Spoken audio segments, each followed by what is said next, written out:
morning to you all. I hope we are all fine. Thank God.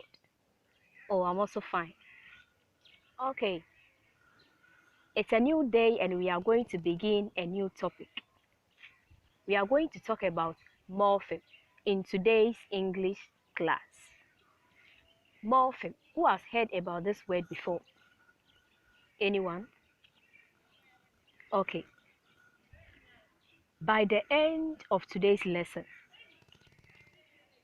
each and every student is going to be able to define morpheme, give the types of morpheme, and also some examples of morpheme.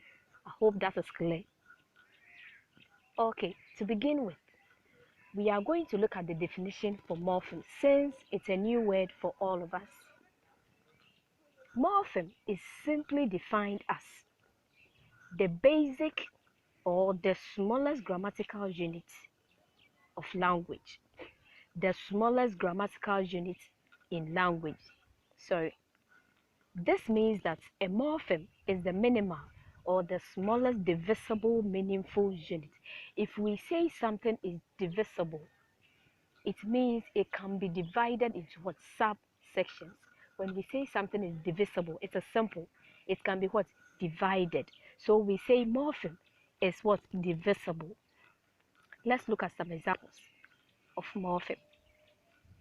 Example is the word stopped. Stopped.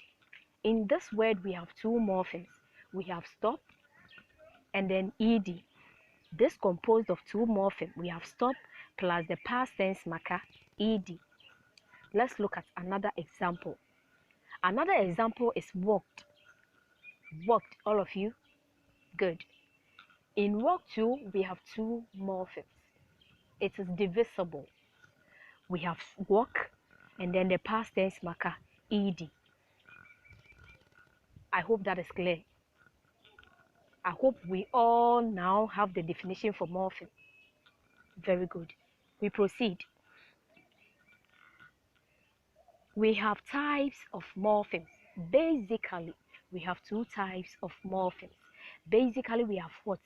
Two types of morphemes. Okay. These are one, free morpheme, the whole class, free morpheme. And the other one is bound morpheme. Say it after me, bound morpheme. Okay. We are going to take them one after the other. Free morpheme. Free morpheme is a type of morpheme which can stand on its own. This means that free morpheme is a kind of morpheme that makes a complete thought. Free morpheme makes a complete thought. It means they are what? Independent. They need not to be attached to any other morpheme or word to make a complete thought. They make sense on their own. When a morpheme is free, it makes a complete thought.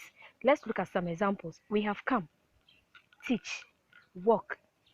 We all know these words makes what? Complete meaning. If I say come, you are going to move, and that is a free morpheme. If I say teach, definitely you are going to teach because it's what? It makes a complete meaning. We have so many examples. That is for free morpheme. Get it right that I said free morpheme. They can stand on their own. That is very simple. Now we move to the other type of morpheme, which is bound morpheme. Bound morpheme. Bound morpheme is also a type of morpheme which cannot stand on its own. It is very simple. So with free morpheme, they can stand on their own, but with bound morpheme, they cannot stand on their own, which means they cannot make complete meaning. I hope that is clear. Very good. We continue. Let's look at some examples of bound morpheme. We have the word teacher, the whole class. Okay. Teacher has two morphemes. I hope you all agree. Yes. That is what the word teach and then er. Very good. So let's take teach. Teach on its own is meaningful. It makes a complete meaning. If I say teach, you are going to teach for everyone to see. So that is a free morpheme. And don't forget, we gave it as an example of free morpheme. So teach and then ER. The ER here is the bound morpheme. If I say ER, what does it mean? It means nothing. It doesn't make a complete meaning. So here we say bound morpheme. They make complete meaning unless they are attached to free morpheme. Yes, bound morpheme unless they are being attached to free morpheme. So we have ER, ED, MENT, unless they are being attached to free morpheme before they make a complete meaning. So looking at the word teacher, we have T to be the free morpheme and then the ER to be the bound morpheme. So we say bound morpheme, they do not make complete meaning unless they are attached to free morpheme. So looking at the meaning for morpheme, the types, I said basically we have what? Two types. Basically we have two types of morphemes. We have the free and then the bound morpheme. But don't forget, we have other types of morphemes. But time is not on our side, so we end it here. But the other types, I urge each and every one of you to go and then do a reading on your own. So in our next meeting, we are going to talk about those ones too. I hope you really enjoyed the lesson.